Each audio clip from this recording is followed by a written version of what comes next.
পারি না সহিতে এ বেদনা আর বলে বেলাল বারে বার বলে বেলাল বারে বার খালিক মালিক যাবার পারি না সহিতে এ বেদনা আর পারি না সহিতে এ বেদনা আর বলে বেলাল বারে বার বলে বেলাল বারে বার খালিক মালিক যাবার পারি না সহিতে এ বেদনা আর পারি না সহিতে এ বেদনা আর নবীর প্রতি তার ভালোবাসা নবীর প্রতি তার ভালোবাসা খোদা যে তার আশা ভরসা লুকিয়ে লুকিয়ে করতো সাধনা নবীর প্রেমে বেলাল দিওয়ানা দিওয়ানা দিওয়ানা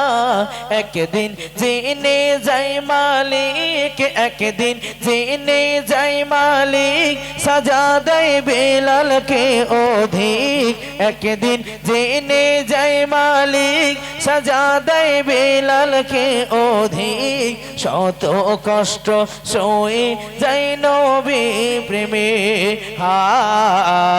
শত কষ্ট সয়ে যায় নবী প্রেমে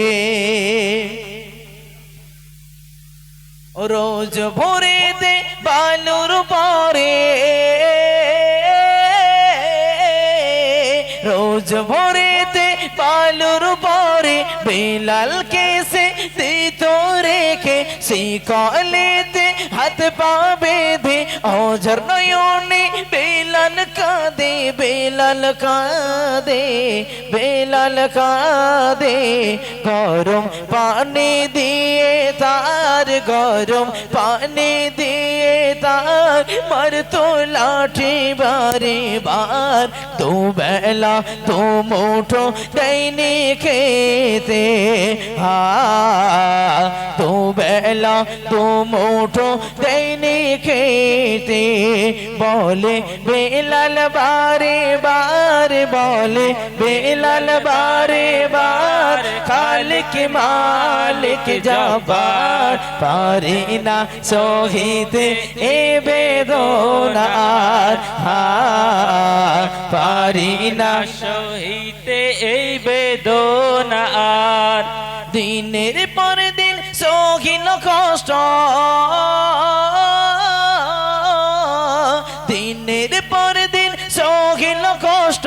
ইমান তবু করেনি নষ্ট শত কষ্ট সহিল বেলাল শরীর হয়ে যায় তার নাজেহাল নাজেহাল নাজেহাল আসবে খোদার করুণা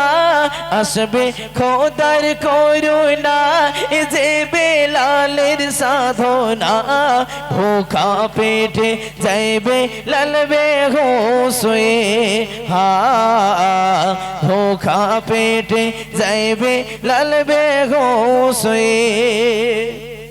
এত কষ্ট এত যন্ত্রণা পাওয়ার পরেও হযরত বেলাল রাদিয়াল্লাহু তাআলা আনহু আল্লাহ রাসূলকে বলেননি শেষ ছন্দে প্রিয় কবি কত মূল্যবান কথা বলছি মনোযোগ সহকারে শুনবেন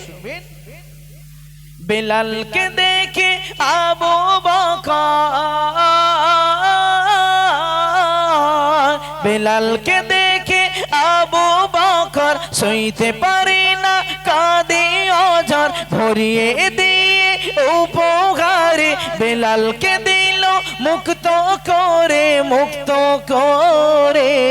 আবু বকরের ওসিলায় আবু বকরের ওসিলায় বেলাল মুক্ত হয়ে যায় আবু বকরের ওসিলায় বেলাল মুক্ত হয়ে যায় এমডি ফিরোজ লিখে তার কলমে এমডি ফিরোজ লিখে তার কলমে বলে বলে বলে বেলাল বারে বার খালিক মালিক জবার পারি না সহিতে এ বেদনা পারি না সহিতে এ বেদনা। তো হযরতে বেলাল রাদিয়াল্লাহু তাআলা আনহু ভালোবাসা কেমন ছিল আমি একটু সংক্ষিপ্ত আকারে বোঝানোর চেষ্টা করেছি। আমরা যারা আছি যখনই আজানের কথা মনে হয়, ইসলামে মুয়াজ্জিন হয়ে সর্বপ্রথম বেলাল আজান ছিলেন। এই আজানের সময় গায়ে গায়ে মনে হচ্ছে না যে হযরতে বেলাল রাদিয়াল্লাহু তাআলা আনহুর যে গজলটি আমি বললাম এর সঙ্গে কি আজানের সামঞ্জস্য আছে? তো কারণ আজানের সময় যখন চলে আসে তখনই আমাদের হযরতে ইসলামে মুয়াজ্জিন হয়ে যিনি আজান হেঁকেছিলেন হযরতে বেলাল রাদিয়াল্লাহু তাআলা আনহু, তানার কথা আমাদের মনে পড়ে যায়।